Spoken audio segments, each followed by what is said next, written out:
Welcome to In Conversation with Hemali. Swami Samachittananda is the president of Ramakrishna Mission Singapore, which is a branch of the Ramakrishna Order of India, a worldwide spiritual and welfare organization.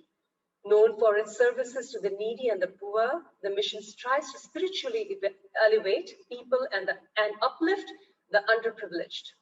The mission is named after and inspired by the Indian saint Ramakrishna Paramhansa and founded by Ramakrishna's chief disciple Swami Vivekananda on the 1st of May, 1897.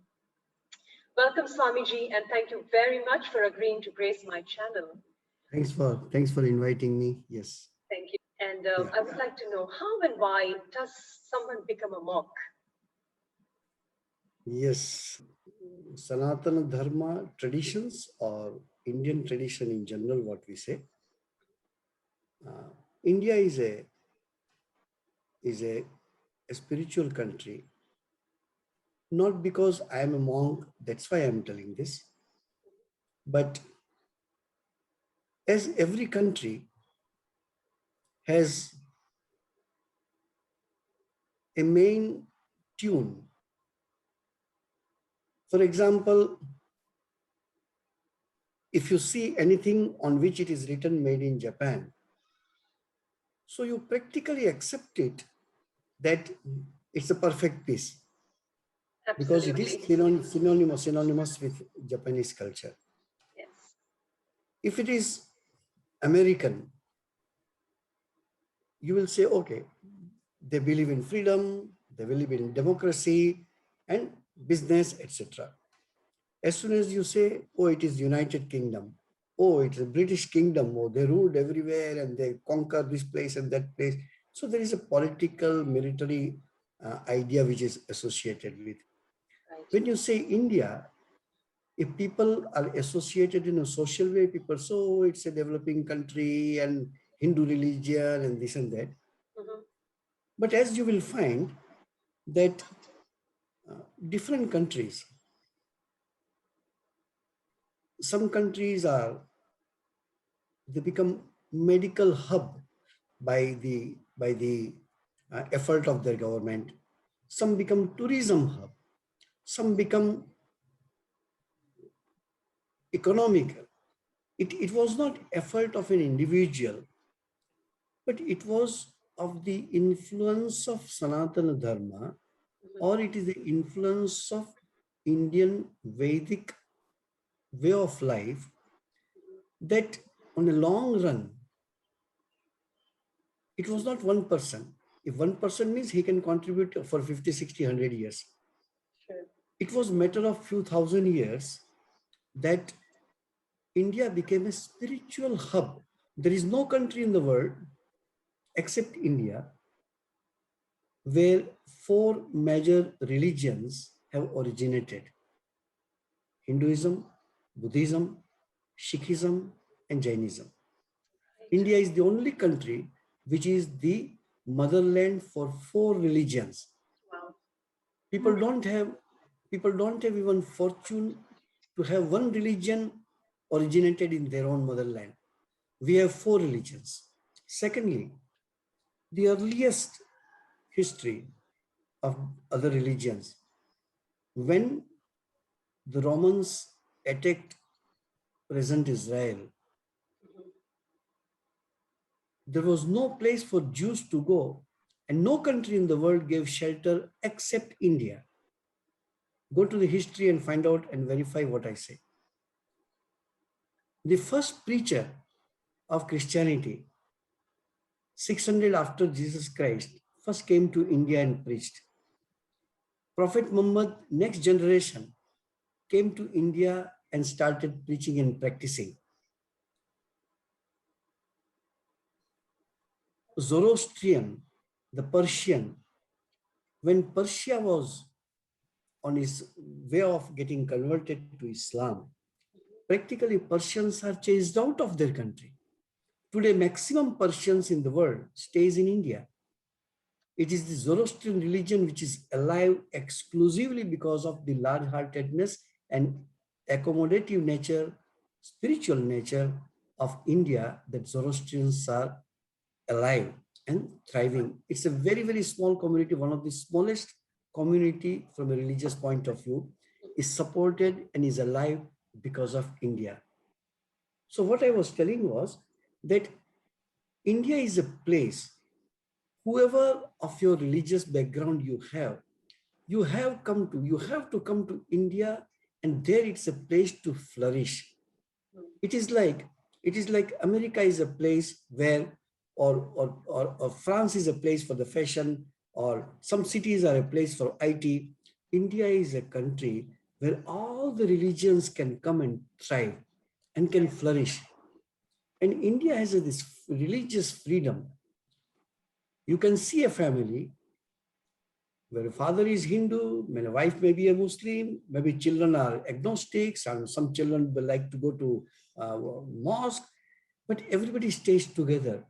We have plenty of families where the closest people, those who work with the family, are of totally of different religion.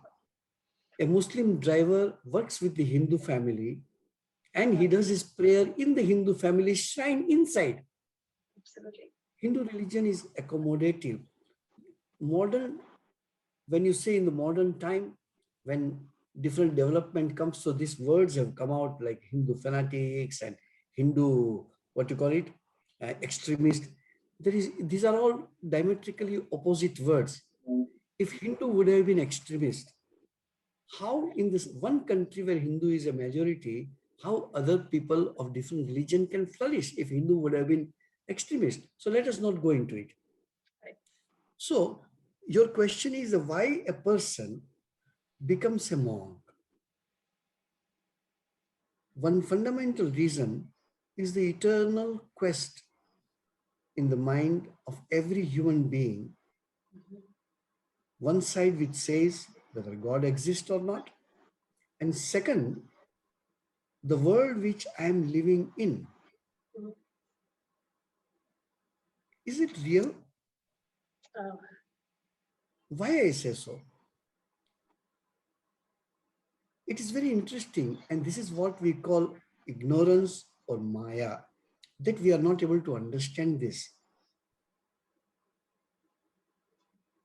You don't have memory before you were 2 years old or 3 years old or something. Leave at all your memory about your past life. We do not know what happens after death. Yeah. So we live in this world for say 50, 60, 70, 100 years or whatever. We do not know before, we do not know after. So this is a temporary existence. We don't have memory. We can't take anything. You're a millionaire. You can't take a cent from here. Then why you work so hard? If you cannot, if you can build a kingdom, then I understand. Your life is so short. Then why you do all these things? If you say, okay, I do it for my children, even the memory about your children will not go with you.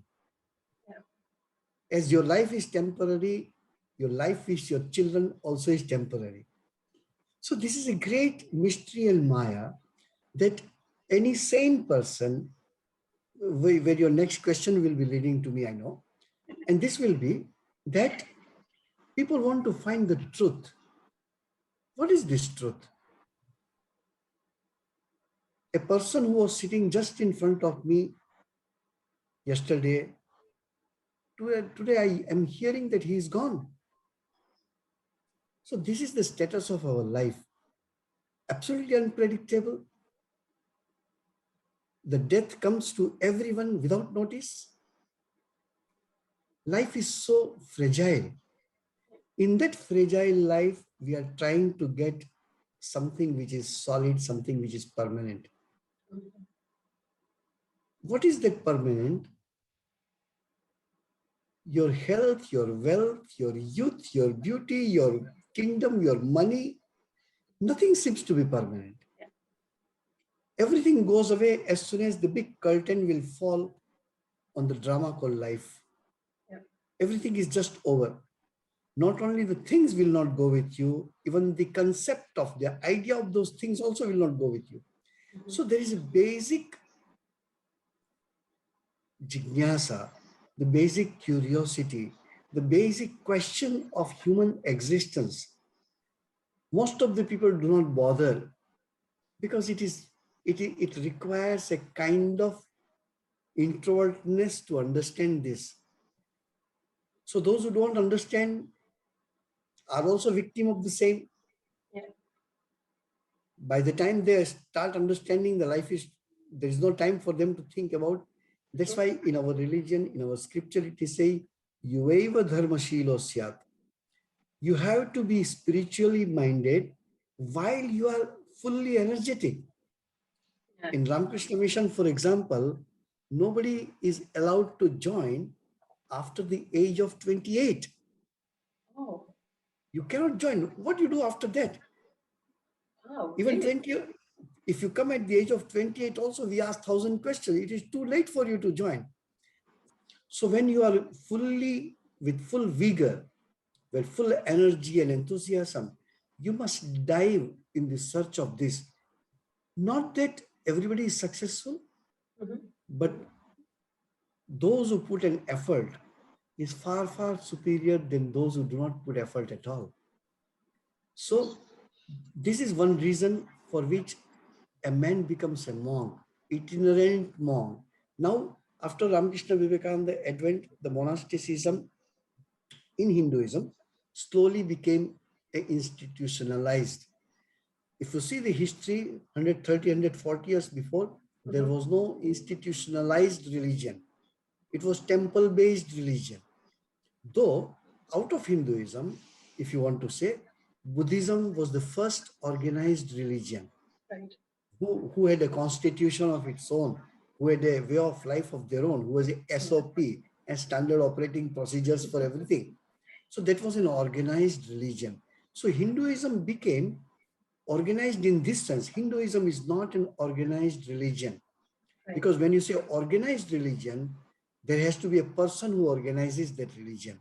Right. And Hinduism was not established by any one single individual. Right. Vedas, the main scripture of Hinduism, is not written by a person. That's why Vedas, the scripture of Hinduism, is called Apaurusheya, which is not written by a person. It is like science. Science is not written by one person. Different scientists came and contributed. Sorry. In the same way, different rishis, different saints, they came, they realized and put the truth as they realized. And that is compiled as a Vedas, as a part of knowledge that we can talk sometimes else. Sure. And second, the modern way, the people becoming monks or nuns is leading exclusively spiritual life, but the way of life will be serving people. Right. So Swami Vivekananda started what he taught in Karma Yoga, that Swami Vivekananda taught this one, that whatever yoga you are, whether you are a Bhakti Yoga follower or a Jnana Yoga follower or a Vedanta follower, but Karma Yoga is must. You must be able to do karma for the sake of others. Right. Because Swami Vivekananda's famous statement is there, they alone live who live for others. The rest are more dead than alive. Oh. If you say you live for yourself, every animal, every insect, they live for themselves. You say, no, I love my children. Even a dog loves his children. Even a monkey loves his children. Sure. So you become a human being when you start loving somebody's children. When you start becoming lover of somebody's people or everybody. So when your heart becomes bigger, when you come out of your boundaries of your family, when you break those barriers and embrace the society as your own, that is the first sign of monasticism. So becoming monk is becoming one with the society. I don't have my own, but everybody is my own. And you serve them for the benefit in every way, physical, mental, spiritual, whatever. Thank you so much for that answer. For the viewers, the Ramakrishna Mission hosts a range of community services such as counseling, running a kindergarten and a boys' home. And they also organize spiritual and cultural activities, yoga classes, as well as homeopathy treatment. Swami Ji, the Singapore branch, like I just mentioned, runs a boys' home. Could you please share with us where do these boys come from and what kind of education is imparted to them? As you just now told, Ramakrishna Mission does varieties of activities according to the need of the place. Okay. So when Singapore, there was a small group of Hindus. We are talking in early 20th century, that is 1910, 15, like that. Sure. So there used to be some organizations who called themselves member of Arya Sangam, not Arya Samaj. Okay. Arya Samaj was started by Dayananda Saraswati in India, but this was Arya Sangam, a local small organization where all the Hindus used to assemble together. So Ramakrishna movement came with a huge impetus on spirituality with Sri Ramakrishna, Swami Vivekananda, and many other disciples of Sri Ramakrishna. And spiritual life of Hindus, from philosophical to the practical, is completely revived by the advent of Ramakrishna Vivekananda. Whatever religious organizations engaged in social service, which nobody did before the advent of Ramakrishna Vivekananda. When Swami Vivekananda started this kind of services, many monastic individuals in Rishikesh and Kashi and other places were criticizing him. Oh, really? That a monk, yes. Monk is not supposed to do this kind of work. And our monks, those who were running a small dispensaries and hospitals, were called scavengers. Because monks do not do this work, monks do only preaching. So it is Swami Vivekananda who told, no, for centuries, the householders and the society have looked after monks. Now the time has come that the monks have to look after the society. So the monks have to stay in the society and help the society not only for their spiritual benefit, but also for their material benefit, educational, medical, cultural, etc. So he was very fond of, and in that time, and in 1900, early 1900 years, Ramakrishna Mission started a lot of industrial schools in India, where even the industry was not there. Remember, Jamsetji Tata was the first person to start an industry in India. Right. And for your information and for the information of the viewers, it was in 1899 or 1900 that Swami Vivekananda traveled to the West second time. And on the ship, he met the famous Jamsetji Tata. Okay. And Jamsetji Tata said, I'm going to Japan, I'm going elsewhere because we don't have any industry. Not a pin was being manufactured in India as a modern industrial. India was very good in many things, scientific things earlier. But in between, everything was demolished. I don't want to say by British Muslims and all that. I don't want to say that. Because India was subjugated by these foreign rules for more than 1,000 years. And many of our original things, India was the only country who knew the science of producing zinc. There was nobody in the world who knew that. That's why you have some small pillars and towers which are 100 years old but are not corroded.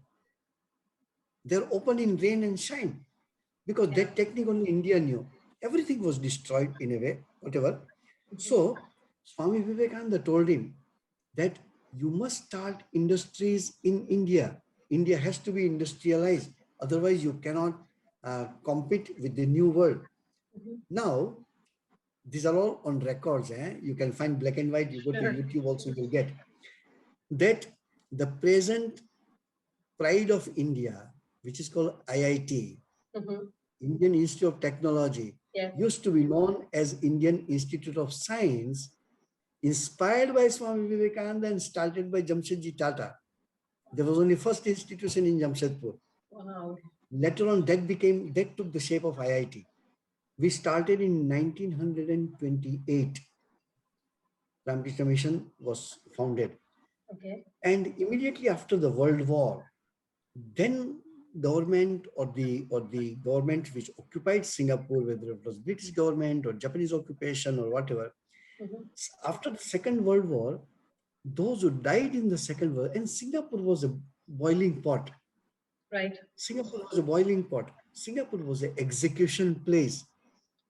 So all those who were in Singapore from different parts of the world who came as a soldier, many Indians were there, many Muslims were there, many Sikhs were there, many Christians are there, many Europeans are there. So Chinese are there. So whoever passed in the Second World War, then government told the ethnic communities to start an orphanage.